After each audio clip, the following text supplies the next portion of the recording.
Ingkas ko palagi ang aking mga pangarap. Pasko ng Maberista,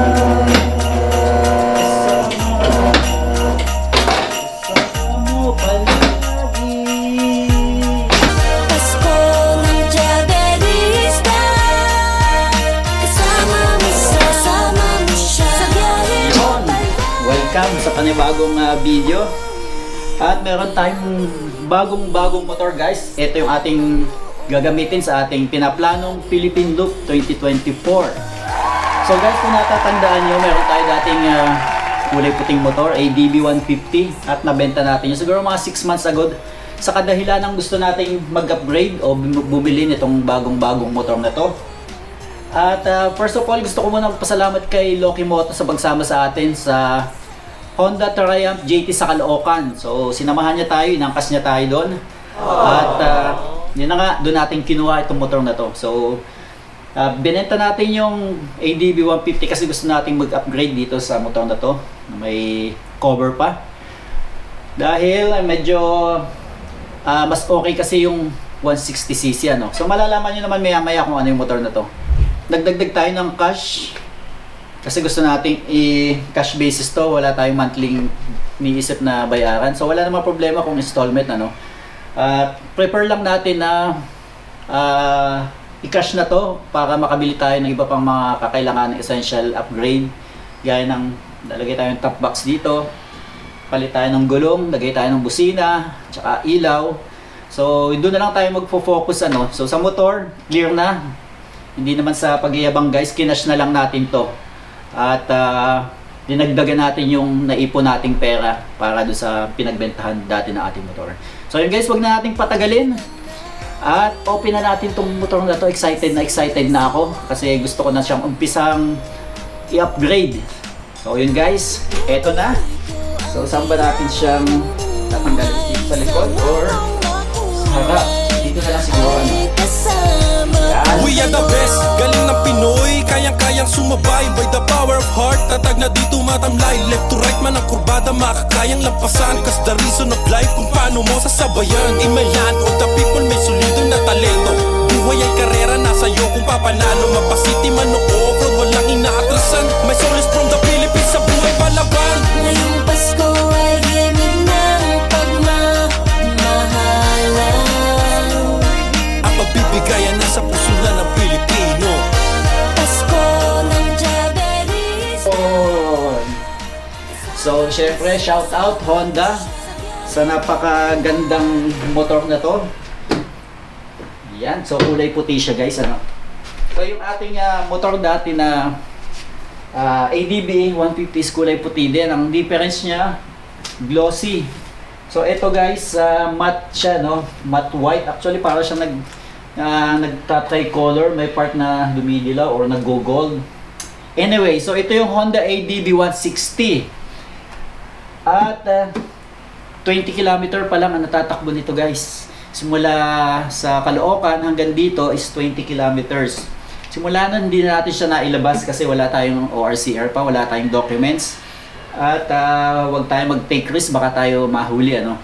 So panibagong problema pa yun. So anyway, eto yung nagustuhan ko guys. Ang laki ng difference niya. Sa unang tingin sa ADB 150, akala mo parehas na parehas sila no, sa pairings dito sa harap.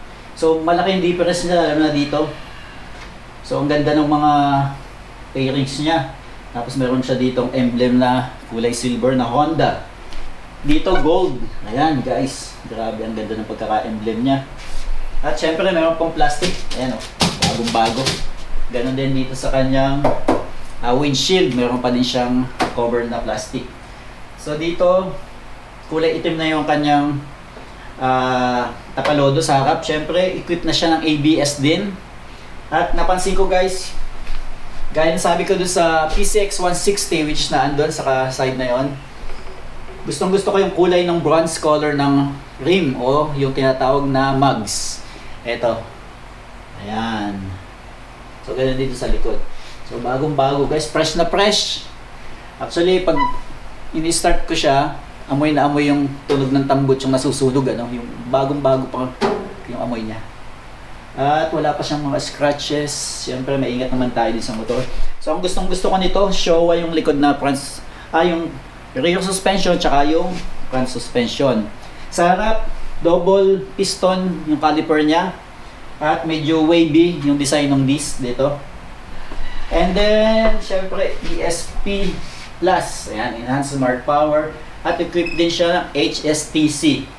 So, yung panggilid niya lumaki na compared dun sa ADB 150. So, eto lang guys yung kulay nito ang hindi ko nagustuhan. Silver to, ano.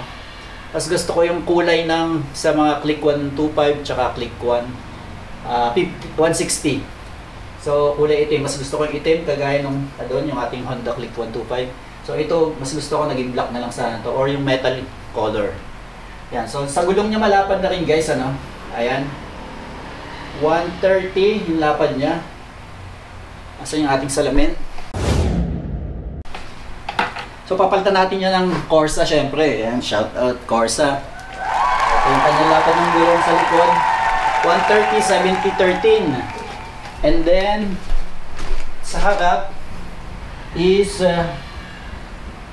ayun, natatakpan. Ikutin natin ng konti. Ayun. So, 110, 80, 14. So, mas malaki ng 1 inch yung rim niya sa unahan compared dun sa harapan. At ang gusto ko nito guys, ang laki ng compartment nito. Pagkakalam ko 30 liters, ano, kung di tayo nagkakamali. And then, meron siyang USB port dito. So, USB na siya, may maganda, no? Meron din lalagyan pa dito, maliit. Lagyan ng cellphone habang nagcha-charge ka. So, fast charger naman siya. And then, kung di tayo nagkakamali, nasa 8.1 liters yung kanyang fuel tank capacity. So, lagyan na lang natin din lahat sa ating screen, yung mga information, detail nitong motor na to. So, ayan, may plastic pa, tanggalin natin yung iba. Mga cover pa. Yan. So, meron din putty para sa angkas, ganun din halos sa unang version. And then, ito yung gusto ko guys, Showa na siya. So, lagyan natin siya dito ng parang bracket para sa top box. Actually, may binili na tayo, ano. Ito. Yung ating top box bracket, K3 Tecno.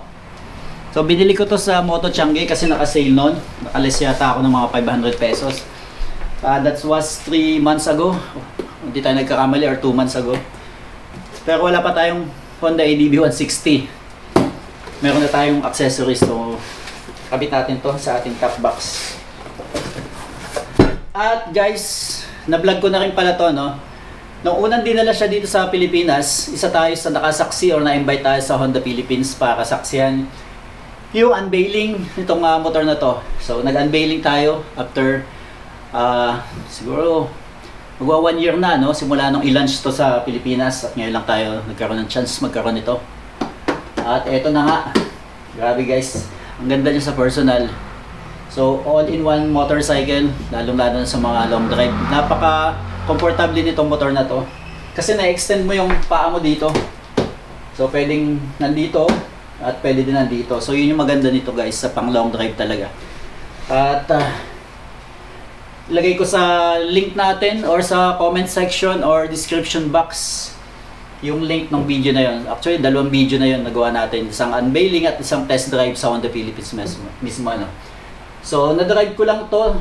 Simula lang sa tindahan hanggang dito. Yun lang. So, wala tayong masyadong mahabang test drive. Tiwala na ako na magandang performance. Syempre, Honda to, no. So yun guys, ito yung ating bagong ADB 116 na gagamitin natin next year sa ating Philippine Loop. At saka Cordillera Level 2 pataas. At minimal lang yung ating mga ilalagay dito. Yung kailangan lang para sa mga long drive, ano. So yun yung plano natin next year, 2024. Sana magawa natin yung mga tagal na nating pangarap na yon. At makakasama natin ito. So update ko kayo guys sa mga susunod nating mga video kung ano yung gagawin natin dito. Pakita ko rin kung paano natin gagawin. So abang-abang lang guys. Thank you sa mga manonood natin, mga kaibigan natin. At mga laging nandyan para sa atin. So yun guys. Wala pa tayong pangalan dito sa motor na to. Bahala na. Gaya ng dati, wala naman tayong pinapangalan. Ano?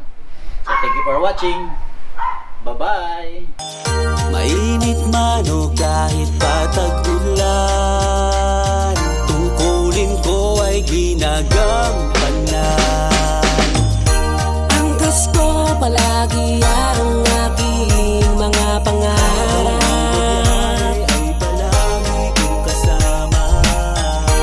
Move it lang palagi sa tagumpay. Diwa ng Pasko ay nasa puso'y nakahanap. Ngayong Pasko ay himig ng pagmamahalan. Ang pagbibigayan nasa puso na ng Pilipino. Pasko ng Jaberista. Kasama mo siya sa biyahe mo palagi. Hanggang libuti ng Pilipinas, tatag ng loob, laging